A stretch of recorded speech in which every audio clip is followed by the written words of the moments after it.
and your views on meritocracy, I think, was spot on as well. So now we're going to have a great panel, which Julia is going to stay on. Moderating this session is Juliet Kinsman, a journalist of 30 years, a sustainability champion, and a fearless voice for truth in storytelling. Her recent campaign, Solutions-Led Storytelling, calls on all of us to use our platforms more responsibly. Juliet doesn't just talk sustainability, she lives it. From intersectional feminism to climate justice. And she's not afraid to challenge outdated norms by calling out patriarchy whenever she sees it. So, Juliet, over to you.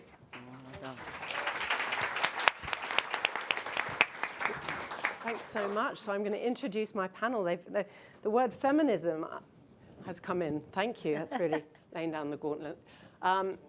Someone sent me something the other day, and they said, what you want to do is always try and use a little bit of microfeminism when you can. And they said to me, I'm just thinking now, next time you do a talk, please introduce it as welcome ladies and sons of ladies. So,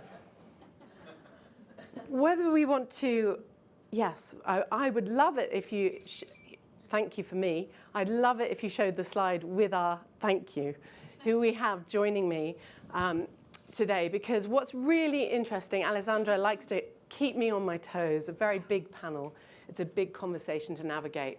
But what we know in DEI is the value of a real mix of voices and perspectives, and that's what we have. And I think, as James said, listening and learning from each other is what's needed. So just as we need biodiversity in nature, we have a fantastically diverse panel. We have Julia. Julia, thank you so much for also giving us, I think, hope at a time that we need it. Are we regressing? Where is there progression? I'm excited to introduce Heather, who is, Can they come up now? Yes, please. Yes. Bring them up. Come on. Heather, please join us. Who is diversity and inclusion. All of you, come in from Eurostar. Thank you. I'm so excited, honestly. Alessandra's done such an incredible job at getting this group together. Mahwuush, I'm so glad you're here, because she's A, because she's badass, B, because she only just walked in through the door a few minutes ago, so I'm not sure I could represent the same powerful energy as you. Thank you. We have Mahwuush, who is originally from Pakistan, who works in real estate in Dubai, so she's no slouch at helping lift feminine energy in leadership. Lee, it's so great to get to know all of you. You've already, I'm going to learn from you. Excited that you're joining the conversation, and people who are driving innovation and commercial success in business are who we need also demonstrating DEI, being part of that. Max, thank you for joining us. It's just fantastic to have you. Now, photography, also, you're literally looking through a very distinct lens, and I'm grateful to have them with us. What I want to say is, well, they can talk to you about what's actually happening, what's actually helping, but as I say, I think we really, really need hope. And I'm going to ask you, Julia, having listened to all the talks this morning, I'm going to ask you, is DEI really being pushed down the agenda from being politicized? Can we interrogate that? I said a little bit about that, but I think, to be honest, I think some people are just changing the terminology. Others are more ferocious than ever that they want to have diversity and inclusion. And, although we say it comes out of America, it doesn't represent the whole of Americans' views either. But we have seen some big companies doing it, and it's very bad signaling. And I think they're actually going to lose staff because of it.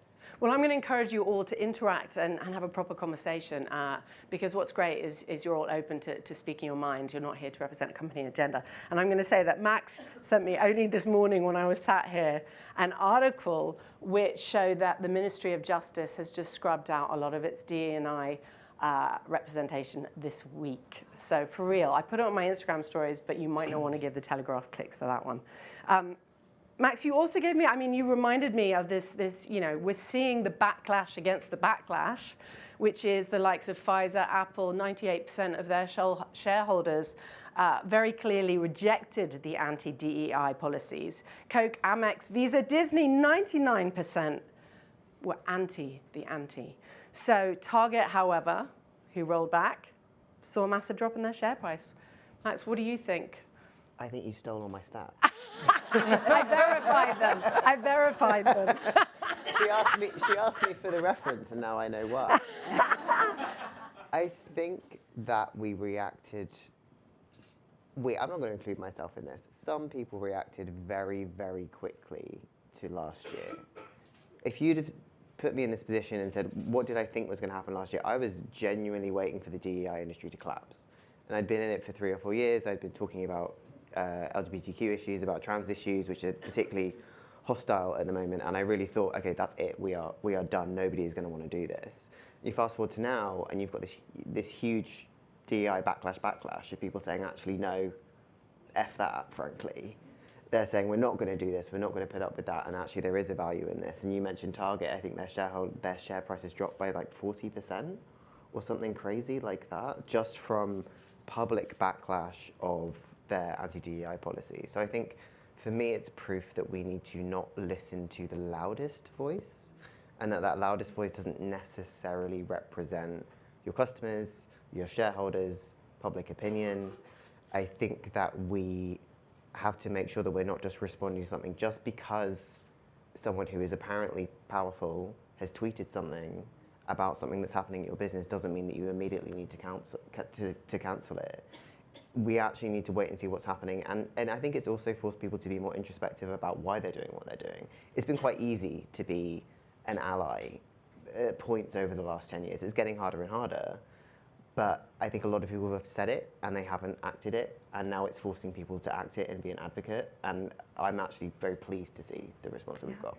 And Heather, you are a diversity and inclusion officer. I want to actually ask you, what does inclusion mean to you at Eurostar? It's a really good question, and actually we're speaking about that exact point with our executive committee next week. So it's a really live issue, and I think inclusion is about how you feel, how much you feel a sense of belonging in a company or a situation. And it's also about how you feel about speaking up and challenge and putting an idea forward. So, you know, at Eurostar and in lots of other businesses, I'm sure, actually enabling your people to speak up and have ideas, and we heard some great examples from Intrepid earlier, in that really safe, inclusive environment. That is, for me, what inclusion is. Yeah, and you're also talking about language. Julia makes the point often that, you know, what's the latest fad for an acronym? I even saw, we've seen JEDI, right? Justice, Equity, Diversity. Yeah. You know, I like to think we're all leaving here Jedis, DEI Jedis. But, you know, I think really using those words with intention and understanding what it means. When it comes to language, I loved looking at Advantage, your website, and it said it's a people-first business. And I think often we're forgetting to be human, and you'll hear a lot of the themes are about being human. Everything, whilst I understand the need for all the logos everywhere and the corporate, we're all here, you know, for work, we're forgetting to be human. And so, Lee, I think really being a people-first business is so important to understand. I mean, it's what sets us apart as an organisation. It's what we deeply believe in. It's rooted in our values, and ultimately it helps us build a stronger, more robust business. We are a people industry, so ultimately we have to be obsessed with the people. If we get lost in the policy, the bureaucracy of an organisation, then we lose the point of what we're here to do. It's about connecting communities across the globe, and that's why, from an Advantage point of view, as a global organisation, we're all about people first. I'm hearing the word connect, and I think in these times, you know, whilst we work remotely and tech is helping us with efficiencies, we're also profoundly losing connection. And I think that's where, you know, meaningful, you mentioned belonging, it's so important for company cultures. Mahwuush, who better to talk to us about how can we get more people who, so the definition of privilege, right, is thinking things don't matter just because you haven't experienced them, right? So how do we get more people caring about inclusivity and diversity, even if it hasn't affected them? Thank you. Just to give a little bit of a background, I am originally from Pakistan, but I'm based in Dubai, UAE for the past 15 years or more. To keep everything into perspective and then traveling all around the world, starting business from zero to where it is today, sometimes, I have to pinch myself and see that, is this how far I have really come, and what has worked and what has not. So I think to begin with, either you're born with a sense of delusional, you got to be delusional to a point where you know that it's got to happen and you need to make it work, or it is like a muscle that you develop it. In one way or the other, it has to work. And looking at my story and connecting with people all around the world, it's more about sharing your good, bad, and the ugly. It's not always about, and I'm just sharing my own experience. It's not coming from a point of how perfectly it has to be articulated, but what has worked. And it all came from the viewpoint of empathy, because I had been at a place where I felt unseen. And I think for a person like me was just, unacceptable. So whenever I'm in that position where I see someone sitting across me and I have to help them, cross that point, I put myself in their shoes and see how I can help them. They're single women, they're women from all across the world. Even when I had, moved to Dubai in 2008 and 2009, I was coming from a very corporate sort of a background where I was working for a Fortune 500 company, and it was all primarily 95% dominated by men. So, that whole notion of really, making it on my own got me into the entrepreneurship journey. So every time I have this person who's trying to find herself or himself, I see who Mahwuush was in 2009, and that's where maybe I'm trying to help myself, bringing them the opportunity in any way. It doesn't have to be too grand or too magnanimous, but just to show them the way that it's possible. And I think that's my definition of inclusion. Everybody who's trying to find themselves and they have fire, all I need to tell them is it's believable, it's doable, because so many of us have done it before. And by saying that, I don't mean, I've arrived and I've done it. It's a constant process. It's not like I don't have my days of doubts and, unclarity. The reason why I'm late to this meetup is because, there were so many issues back home that I was trying to firefight. And I'm saying all this as it is, so people know that it's real. It's not all 5-star and, great revenues and great profits. It's a mixed bag. Some days are good, some days are bad. And I think the days when I help people lift, I help myself get lifted as well. And these are the days which really make a difference. And something else you said which really stays with me, and I think we should have a Women in Travel merch range with this on it, is you can't achieve anything being neutral. Yeah. Which inspires us to be brave. I'm not neutral. Anyone who knows me, I do get very nervous about public speaking still, believe it or not. But Julia, I really genuinely ask you this from the heart, particularly maybe as a journalist, particularly as a consultant who works with travel companies in very patriarchal societies. I need your advice, and I hope that, you talk a lot about women in leadership supporting other women. What does that support look like? Well, I think, first of all, and I love your approach, and I think that's so important. It's those sort of micro movements that move the whole world, and it's very true. So what I'm saying isn't to deny that, I agree with that, but I also think if you're in an organisation, you have to have data, because, more patriarchal structures understand the world through data. So it is very important to look at, how your business is succeeding, who your top players are, and that the systems that you have are really designed to not exclude women. So whether it's your, I was on an interview panel helping a friend hire someone for a job, and the head of HR came in and said, before the candidates come in, I want you all to scan yourselves and realise you've all got unconscious bias. And if any of you have done that Harvard test, there's a great Harvard test, and I did it, and you did as well, didn't you? I think it came up the same. Go on, you say what you were. Well, just the fact that you think you're really open-minded, and I grew up in New York. I didn't, I came out very Christian, just because that's that shit.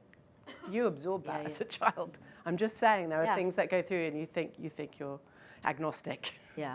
So it really is about ensuring that you've got data and systems that are tested to make sure, from a people focus, you can hear everybody's voice and that it is all captured. Because the thing is, particularly in WTTC is quite small, we've got about 35 people, but I've worked in organisations where we've had 350,000 people. And people get lost, It's really hard to get your arm around that number. So you do have to have proper policies around recruitment, around unconscious bias training. And also be good to yourself, because I think, I love my favourite playwright, Samuel Beckett, and he always says, fail again, better is your point. You won't get it right every time.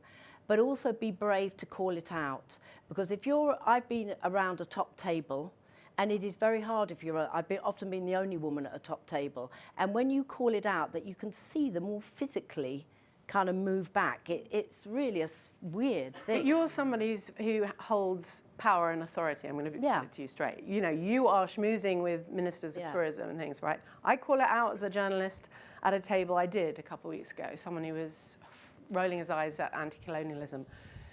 And I really felt it made a lot of people uncomfortable to the point where it affected me for work. I was downgraded, let's put it that way, right? So it's really hard to know how, look, after that, I'm going to be honest, I gave a tip. I put in a mirror, my hand in the mirror, and I trained myself. I work with asylum speakers. If you know the charity, I asked Jazz, what do I do in those situations? I can't be angry. I went, I have to learn to ask questions. And I went, why do you think that? Why do you think like that? So you have to find these tools to react in a way that doesn't make, so we all got to find the tools, because it's hard. I was just like, you're wrong. But so thank you. Heather, you're very much someone who works with a brand, and your inclusivity is key also. Important to be reporting this through ESG, etc. But it's important to your actual customers. Very, very. So explain, it's the actual guest experience relies on the. Can I just get a check on time as well? There's no clock, and I want to. Can someone do air traffic control? We've got about another 5, 10, and then there's. Got you. Thank you. Yes. Sorry, Heather. No problem. Just on your previous point, I think a good death stare always works well in those situations. Yeah, I had a situation at our board recently where someone was talking over my presentation about DEI. How ironic! And just silence, stop presenting, and just stare at them. That works quite well, I find. Not when your client's next to you. Maybe not with your clients. Who pays you? But yes, customers. I work in a business that's, and you said, very people-orientated, as I'm sure most of us do in this room. So I think it's central, isn't it? It's everything to your business if you get it right or wrong in the DEI space, and it's just about thinking about the human experience. And one of the things working in a transport business is you can be around quite operational, practical people who go, accessibility, let's get some more wheelchair ramps, and let's make sure there's a good booking form on the system. And I think part of our role is definitely to take a step back and say, actually, it's about a fantastic experience for everyone. And yes, maybe people need a bit of help along the way or a certain service, but when you speak to, I'll take the example of disabled customers, and we were very lucky to have the Paralympic GB team over the summer for the Paris Games.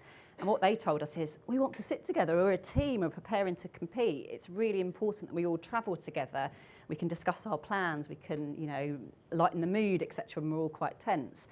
And that really makes you think about DEI differently, because it's not practical, it's actually human. Psychological benefits. Psychological. And I think for people working in transport and travel, that's critical for how you think about things going forward. It's not just the practical elements, it's the how do you respond to the customer experience. And we know, taking the example of disabled travellers again, massive growing market, massive missed opportunities in the travel space. I think it's something like 40 million a year, a month even, in lost revenue for travel businesses because disabled people want to travel and they can't. So it's super important to think about your customers and how your internal organisation reflects the customers you're serving, and that's where DEI is so important. And spans so much. Now, I'm conscious of time, and I'd love you just, you know what, just share what you think this room, Lee, what do you think this room needs to hear? I've got about 9 or 10 different, but I'll keep it really short. Let's get through it. I guess further to your point there, Heather, it's the fact that we've moved past equity. Sorry, no, we've moved past, oh my Lord. Diversity? No. Inclusion? Oh, my brain's gone. Do you mean just as in a term where we've moved to the point where equity is now BAU, because it's not any longer about we treat everybody the same. We have to treat everybody as individuals. And to that point around passenger experience, we are having to be in a world where we have to be obsessed with equity and how we make every traveller's potential experience feel the same, regardless of the different adaptations that we need to make in order to make that happen. And sorry, that was just one that had been playing on my head. And the other one is diversity of thought. And I'm on an absolute stampede at the moment of just really focusing on how we have the right people in the room, regardless of who they are and where they're from within an organisation. Because fundamentally for me, that is how we're going to create better, more robust experiences, longevity from our organisational perspective, and be able to drive effective change. And that means that it takes different shapes and forms. We have to have people from different backgrounds. We have to have people with different genders sat at the table, able to share their experience, their viewpoint, in order to create better, more robust plans. And the world is changing so fast for so many reasons, climate, as we know, geopolitics, and we need to be able to adapt, and we need, you're absolutely right, underscore diversity of thought. So I had so many questions for all of you, but Max, what would you say in terms of, one of the questions I know that was suggested for this panel was how to navigate political and cultural shifts in a way that's ethical and profitable. But what would your thought? Navigate us. There are far too many answers to this question, but I feel like, I mentioned it slightly earlier, we were talking about not responding immediately to the loudest voices and listening to what's going on underneath. I think we have to remember the real reason why we are doing this. Because if you're doing this in a period when it's comfortable, you're thinking, okay, well, this is fairly easy. I can say I'm an LGBTQ ally, and everyone's like, yeah, you should be, great. Actually, that's getting more and more difficult to say. So it should be difficult. It should require challenges. It should require a difficult conversation in order to get it. If it's easy, then you're probably not advocating for the right thing. You should be advocating for something else. And there's two main things that I wanted to talk about on this panel. And the first one is that word advocacy, because we talk about allyship a lot, especially in the LGBTQ space. We talk about allyship, but actually I've been talking more and more about advocacy, because yes, we need allies, but we need people advocating for systemic change. We need people in positions of privilege, like a lot of people in this room are, having those conversations when other people who need to be advocated for are not in the room. And the other thing I wanted to talk about was calling people in, not calling them out. And that's a really difficult one. There is so much anger out there at the moment. You know, I've been a trans person on the internet for like 10 years. People are mad at me. I don't know why, but there is so much anger out there. And you have to know when to walk away, and you have to know when to keep yourself safe and when to protect your psychological health. But at the same time, you also have to know when to step up and say, actually, yeah, I can do this, and I can have this conversation. And to what you were saying, Juliet, about asking the question and swallowing that angry, you're wrong, and saying, okay, well, you know, why have you come to that conclusion? Can I talk to you about it? And if you have the capacity to do that, you can really change somebody's mind and someone's understanding. And that's been a huge part of my job. But yeah, I think calling people out and getting very angry, as much as it's satisfying in the moment, it tends to just force people back into a very specific viewpoint. So trying to have these conversations where possible, where people are open to having them and just calling them in and saying, let's talk about this. Thank you so much. Absolutely. I mean, if it's about us all striving, and I really encourage everyone to properly talk to each other, talk to people you don't know, talk to these panelists. It's an absolute privilege to have them here. Share opinions, lean into uncomfortable conversations. In a world, we're all striving for a situation where we all feel respected, safe, heard, all of these things. Mahwuush, what would your advice be? how do we earn? We've got a young member who's joined. Oh, lovely. Sodom young, I say, really. Smash the patriarchy. Yes. Yeah. What would your advice be if we all seek situations where we feel respected, safe, and heard? What's your advice maybe to business owners, people in leadership? How do we cultivate that culture? I think what I would just like to extend what Julia said earlier, and I agree with it 200%. Instinct, motivation, all these things can let you take off, but the only thing that will sustain you and will help you grow are numbers, data, analysis, always taking a step back and seeing, where you're going with what you have created. And that's what I do as a business owner. I'm into alternate hospitality, Airbnb management, short-term rental, which is the most diversified sort of hospitality variant, which is sometimes not too easy to navigate. So yes, when you're on a high and you're scaling and you're getting big numbers, but that can also shift. And what keeps you going is going back to the blackboard and going back to your historic data, seeing when it fared so well, what was happening, and then you need to double down on it. And again, it comes from a personal experience. You do tend to get egoistic about what you have become in the process, and sometimes you hate to be wrong, but you have to have that grace and acceptance that I messed up, but it's time to fix it. So it's just a balance. It's a balance of flamboyance, but humility, and always wearing the data hat. Thank you so much. I'd also add to that, more passionate storytelling. And Julia, when you shared a story, I think we all listen to you. When you share a personal, first-person story about your family, people really listen. Lived experiences different to your own. Really listen to those. I genuinely thank you all so much. We've only scratched the surface. Please, everyone, talk more. You've got time for some questions. Yeah. Wonderful. Bring them on as hard as they can be. Thank you. Oh, I've got a mic. Slay. I didn't We're know all you were here. projecting.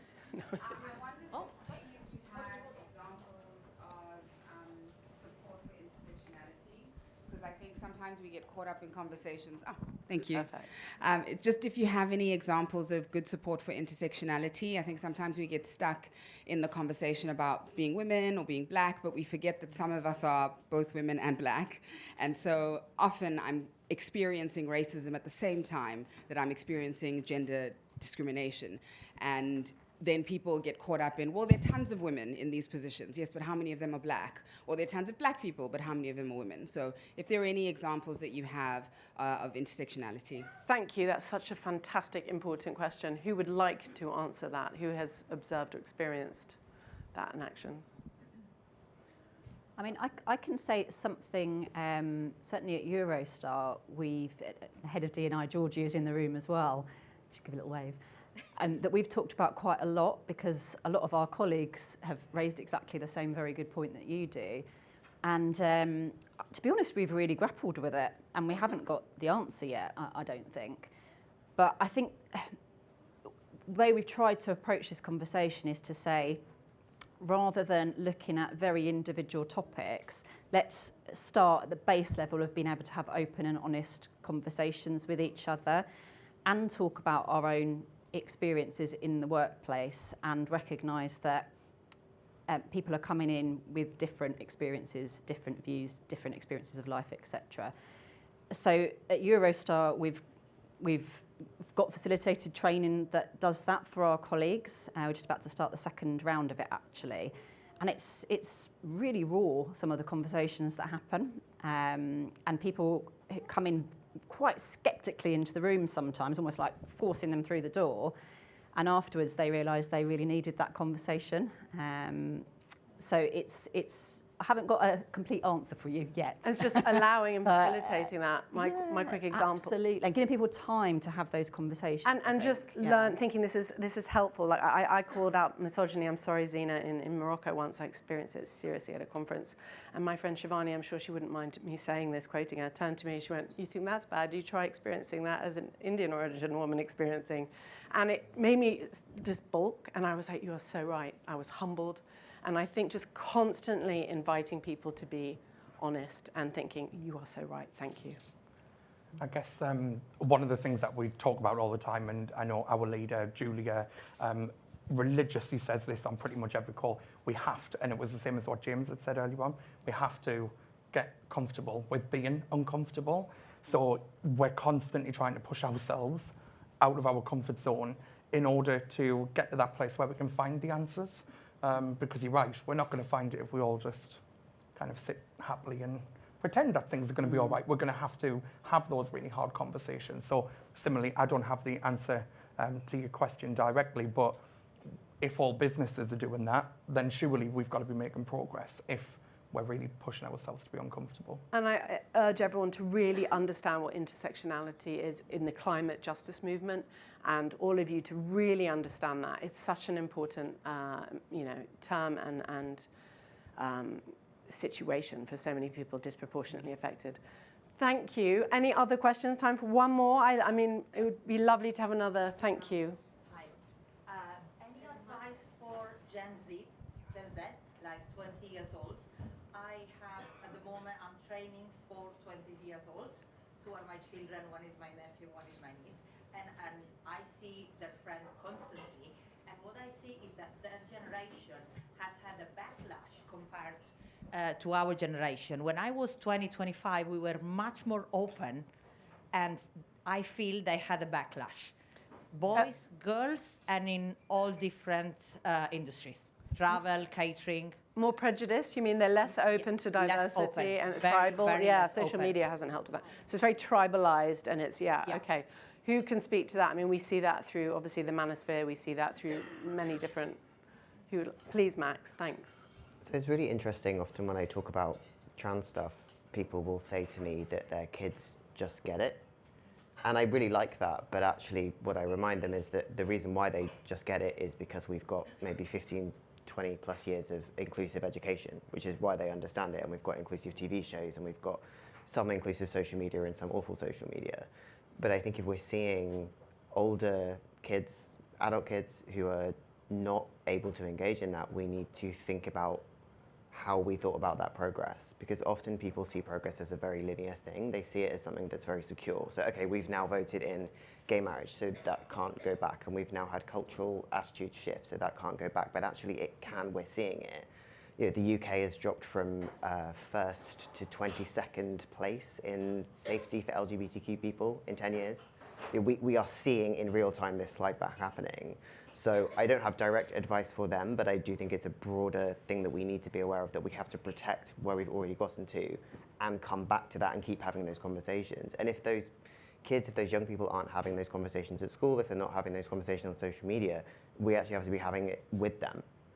Often when I talk about allyship, I say, you know, there are small things, and one of those is just having a conversation with your kids at the breakfast table about different people in the world and making them aware of that. I think we have to be very conscious of protecting progress, because if we don't protect it, we will lose it. If we don't pay attention to it, we will lose it. And that's a perfect example of that. Exactly. And, you know, there's so many things out there that allow us to access what it feels like to be a different person from a different walk of life. I mean, there are films, like if someone you think is hostile to immigrants, let's say, or refugees, get them to watch Swimmers. Have you watched the film Swimmers? About, you know, they're not going to feel, they're going to be opening their door and making a cup of tea to Syrian refugees. So, you know, it's helping access what it feels like. I think we have, Mahwuush, did you want to add to that? What the lady at the back said about intersectionality. I'm coming from Dubai, and there are 152 nationalities, and you know, all different kind of variants where this is sort of a norm. And when I had started off, you know, the first thing I heard was, "You're from Pakistan. You want to start your own business? Go get a job." So you know, we will always find some kind of a backlash, or people are always sort of approaching this sort of belief from their own experience and their own reality. So in this instant, probably you have to go within and sort of realign and be a non-conformist, or like one of the panelists said, be comfortable with being uncomfortable, and put yourself out there, and then doors start opening. Yeah, thank you. And change the script. I mean, I love us all, but people are all using ChatGPT and AI and saying the same things. Let's be honest. Yeah. Change the script. Let's mix it up. I want to hear more words. I want to hear more uncomfortable topics. FGM, throw it out there. Human trafficking. Why aren't we hearing this? We have. Is that it? Good. Thank you so much. What an incredible panel. Stay there for a minute, because what we're going to come over to you on Slido, and then if it doesn't work, I'm going to come back to you lot. So, right, let's now throw up Slido, because we're now going over to you for our first question on Slido. Fingers on the buzzers, no conferring. How concerned are you about the impact of DEI backlash on your organisation and on the industry overall? So 3, 2, 1, off we go. How concerned are you about the impact of DEI backlash on your organisation, the industry overall? And we should be going live now to the answers. And this is when it all goes, and this is when I come back to you for more chat, and I'm going to ask you all of that. It's happening. It's happening. We're going live. Wow. Very concerned, 52%. Somewhat concerned, whizzing back up again, 47. Whoop, whoop. So 48% somewhat concerned, very concerned down to 36, 37. Not very concerned, 7. Neutral, 5. Not Would have been a bit concerned at all. Interesting. Okay. So any comments at all from any of the panellists, or any surprise on that? I mean, again, I know that we've got a room of advocates, really, so that does make a difference. So, Julia, perhaps in your experience, would you say do you think that's sort of somewhat concerned, 50%-ish, very concerned, 35%-ish? Was that what you'd expect? Yeah, that feels about right to me. I think people are concerned, but as I say, as Max was saying, we're fighting back as well. There's the fight back against the fight back. So yeah. It'd be interesting though if we were to ask this at a let's say a meeting on data and finance, and we suddenly threw in that question, whether that would still be nearly 50%. Oh, it's coming down a bit, 45, 34. Okay, anybody else in the room horrendous, really surprised, or do people feel about that? I think sorry, I was just going to say very quickly, the reality is that within an organisation, you would expect that to be almost on a risk register and probably about halfway through, between 0 to 10 as an example. Yeah. But from an industry point of view, the reality is that if you flip the question, I think we'd probably all be a lot more concerned, or fall into the very concerned category industry-wide. I think organisationally, where we've got levels of control, you would expect to see that. Yeah, good point. Yeah, good point, Lee. There's a difference between the organisation and the industry overall. Yeah. Okay, we're going to move on to question 2 now. What is the biggest barrier to advancing women and gender diverse leaders in the travel and tourism industry today? So if you could just take a look at those answers there. So what is the biggest barrier to advancing women and gender diverse leaders in the travel and tourism industry today? So we've got lack of mentorship. We've got inflexible work policies, e.g. caregiving, travel expectations at the moment as the highest, unconscious bias in hiring and promotion, tokenism or performance of DEI. This is when I need my glasses. You missed off the patriarchy. Thank you. And then we've got tokenism coming up. So the biggest one is inflexible work policies, followed by unconscious bias in hiring and promotion. Again, any of the panellists would want to make a comment? I'm glad you have to wear your glasses as well. On, off. Yeah. Any thoughts from you? It's the second one for me. Yeah.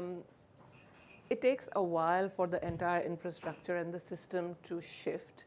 and probably, you know, that's the byproduct of where, you know, women face what they face.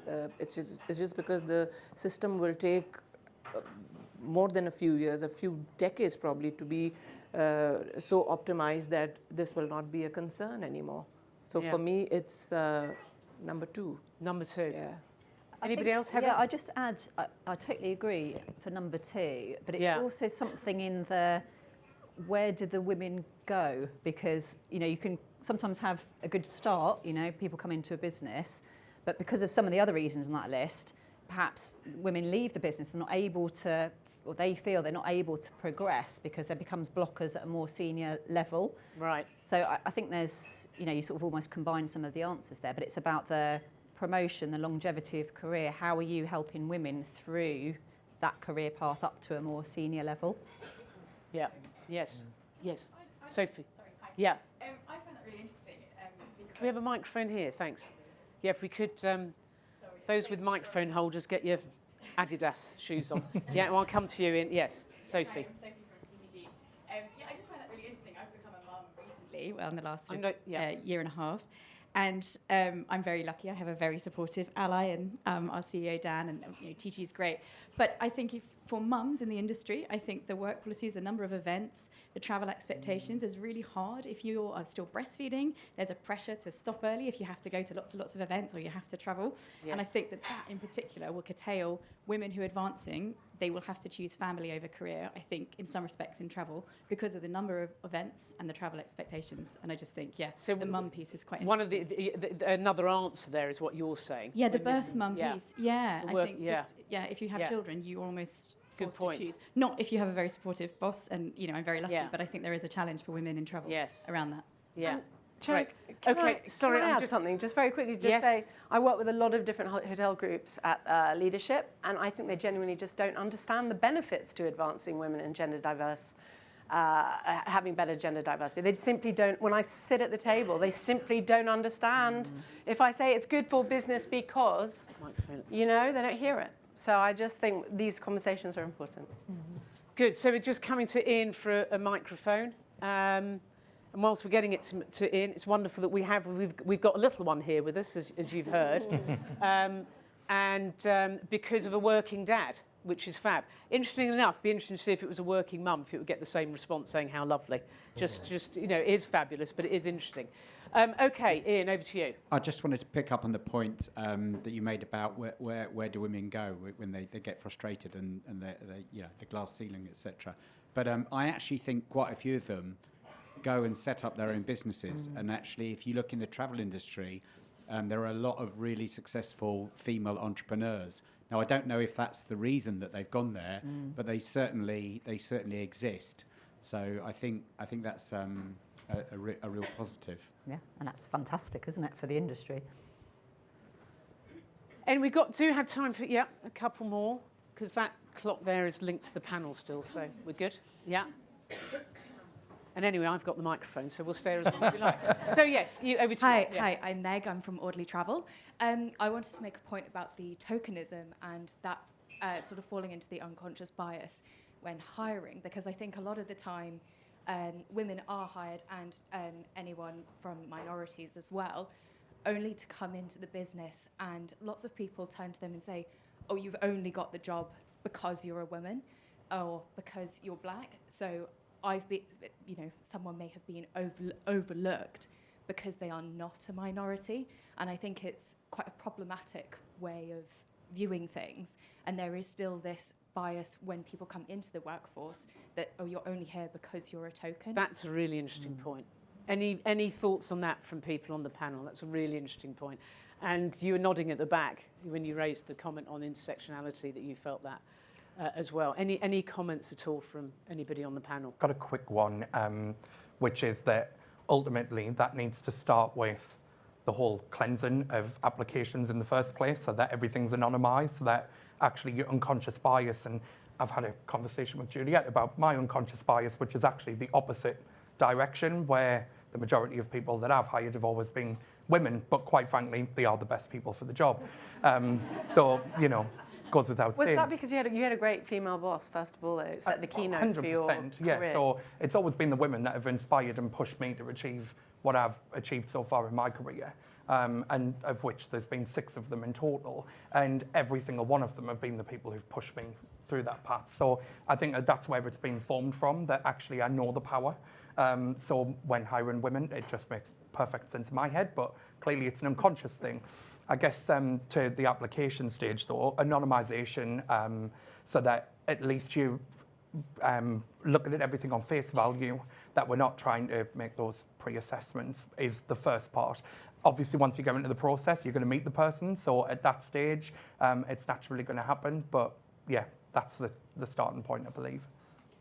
Good. Any other? Okay, just one. Sorry, Debbie there, and then I'll come to you there, and then we will break. I think nobody wants to feel like a token, and I think that is the worst thing ever. Yes. Just a quick question. Interesting point about intersectionality, and also from the lady who asked about Gen Z. I'm here to ask, what about age and intersectionality? Where does age sit in your particularly older employees? Ageism gets overlooked. And ageism, it's a big topic in itself. Women over 50 hardest hit, we all know that, right, by the pandemic in terms of loss of jobs. Yeah. Any other thought, Julie, anything from you on ageism in the workplace? Yeah, I mean, I think it's a really big thing, and in terms of intersectionality, it's really hard if you're a woman, and it's really hard if you're a black older woman. I mean, it just builds up. So, and I've certainly faced that. You know, I was with headhunters leaving my last job, and they said, oh, well, you know, at your age, you should just go on to boards. I said, but I hate being on boards. I don't want to be on a board. And it's very interesting. They were often women headhunters that had completely written me off because of my age. I think it's a particular thing in the UK here as well. We're particularly bad. So yeah, it's you know, it is a big issue. The I agree Q3 with you. generation is significant. And actually, you know, you often have so much to give because you have got through, you have done your childbearing years, you've managed to learn a lot from what you were able to do. It's a big, big struggle having kids and working. And the lovely Tabo back there, I know she won't mind me saying she's got a lovely young son herself. And it's hard. It's really, really hard work. But once you've done all that, actually we've got quite a lot to give because we're much more compassionate because we understand what people have been through. Yeah. Really and I would just add on that, I think, Lee, you made the point about diversity of thought, and I think, you know, people who are already in businesses and hiring or looking to promote, you know, you've really got to show, you know, your bosses, you know, whoever you report to, you know, diversity of thought is so critically important for businesses in a very difficult economic climate, you know, when you need to innovate to keep customers, etc. And, you know, age brings, I don't need to tell this room this, a wealth of experience, and that is absolutely critical for a business going forward. So we've got something for ourselves to do in terms of the pitch, isn't there, and the reminder about that. 100%. Thank you. Thank you. One more here, and then we're literally then one. Tabs, I hadn't realised that was you, Thank Tabs. She's brilliant. She's chat to her from the WTTC around diversity. Thanks for sending the report from 2023. It was really rich in information. So people speak to Tabs. She's amazing. Great. Hi, I'm Emily Lusty from the Language Gap. It was more a kind of comment really about the level of impact of inflexible working policies for women and why that means that so many women end up setting up their own businesses because there is literally no space within business to be flexible enough. And I wonder if it is actually possible for many women to work within business because I have to run my own business. I cannot see how on earth I could otherwise work with the level of support that I have. 3 children, some of them, 2 of them are neurodivergent, need a lot of additional time. I need to drop everything to support a husband who works in a job that was designed for 2 human beings in a time when you had to sacrifice your life for that job, and those jobs still exist where they literally cannot. He's a surgeon in the NHS, and that job requires two lives, and those jobs still are out there where it could be a woman doing that job, it could be a man, but you need another person to run that other person's life, otherwise they would not eat or wash or anything. so the point of what I'm saying is that I don't know if you can see a way that someone like me, and I think there are a lot of people like me who run life entirely on their own terms, could work within another business. Interesting. Okay, before you come and a couple of responses on that, put your hand up if you're a woman or identify as a woman in this room and you set up your own business because policies couldn't make it work for you. Wow, it's interesting. Okay, so quite a few. Interesting. Okay, anybody wants to comment on what you've just heard about that at all?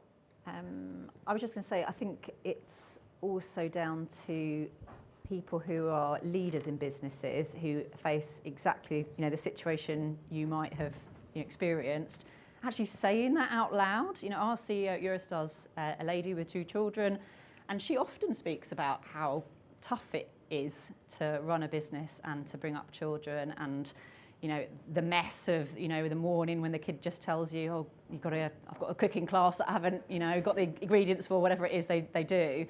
And I think that showing that vulnerability, but also talking about how they navigate that, is super important, because I think sometimes we just pretend that we're all perfect and it doesn't happen, and we need to be more open about those conversations. Maybe that will inspire more people to say, this is actually what I need to help me stay in this company. I guess alongside that, when I think about our organisation, ultimately it's all about output.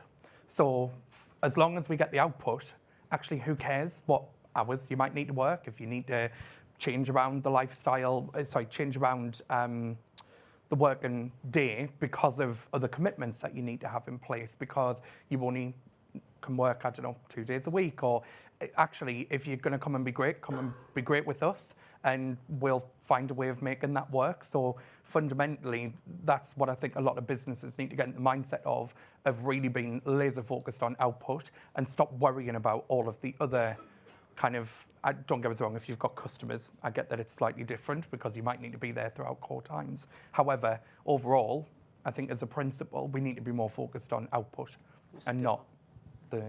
Yeah, sorry, one more and that was it. Sorry, just there, thank you. Oh, sorry. Okay, right, sorry. Okay. And then Mark's, there's the last one before the break. Sorry, I yes, speak now? go. Yes. Hi, my name's Carol. I have started my own business. In fact, this is my 3rd business, and it's really interesting to hear about people doing it because you want to be flexible. And I think my business before this, which was not in travel at all, I'm one of those people who've not grown up and only done travel, was a business called Flexecutive. And the really interesting point, and I think this plays to Lee's comment, is that you have to balance the needs of the business with the needs of the people, because otherwise it all falls apart and you get loads of resentment from all the other people going around it. So for me, if you're a school teacher and the children are there, you might, and you want to work part-time, you might have to do a job share rather than just not turn up. And it's about thinking about the requirements of the role. And having my company, we've got 12 people in there. I think 3/4 of them are women. It's complete diversity of gender, of race, of age. I'm nearly 60, so there we go. I started it again. The point is, sometimes it's really beneficial to have people working at 8 o'clock at night because you want to be able to speak to the customers, and that's fine as long as it works for the role and for the business, and you can actually put out what you're going to do, whether it's 2 days a week, as you talked about, Lee, or whether who cares what the 40 hours are, whether they're Saturdays or in the evenings, but as long as it's done, understanding that it has to work for the business as well as for the people, because otherwise you get loads of resentment from all the other people in the room. So my point or comment back is it's amazing how you see people who have started their own business, but it becomes just as difficult for me as a business owner to make sure that we're balancing everybody's needs and the business needs as well. Yeah. So, yeah. Not an easy one. Good. Okay. One final point or question, Mark. I'm just reflecting also on James's answer in the last panel, where he said what he tries to do as a leader is to lead completely differently according to who he's dealing with. And the nature of his conversation with Zena, he was meticulous, he was forensic in understanding the unique offering that Zena had. He was very specific in understanding her strengths. And then he went to Hazel and he talked about his chief financial officer. So that gives a clue that the culture at Intrepid is one where people get individuals, they see their unique capabilities, they see their unique strengths, what they uniquely offer. And I'm just wondering to the panel if you feel that's a kind of bedrock of a culture, an organizational culture that really values people's uniqueness, that therefore elevates all this kind of conversation. It's a balance, isn't it? As Carol said, it's two-way conversations. It's really understanding each other. Any other points from anybody? I would just share my experience again here. You know, in the business, there are very few and very primary roles which require you to be unique and creative. But I think 80% of the business is boring and structural and systematic. And as long as you have these systems, these frameworks in place, then it leaves very small room for being, you know, for being artistic or unique or creative. So I don't know how much of room does that leave, and how many people can it include. It also depends on the scale of the business. But I'm just sharing my, you know, whatever I'm going through and however I'm executing the business. So for me, the prime thing would be to establishing structures and systems. And you see, in today's age, with artificial intelligence at its peak, with ChatGPT, so many jobs are getting redundant because they can be done through artificial intelligence. This is the reason why this is the age of entrepreneurship. People have to fend for themselves and they have to create their own unique ideas and turn them into businesses. I don't know if you agree with that or not. That's opening up a whole other Yeah, conversation, I feel like. we can't move on to AI today. And we do need to now break. So thank you. Let's have a round of applause for Juliet and the panellists. Thank you very much. Please do. Yeah, thank you. Really nice to meet you. Really great. We are now taking a break. Food is there. Please can we ask, because there's not loads of room, if you could take your food and move away so others can get food, because we've had feedback before that it gets quite tight there. The balconies will be open. You can't take drinks out to the balcony, is that right? Or you can, I can't remember. Plastic cups only on the balconies. And please be back exactly at 1:14. 1:14. Thank you very much.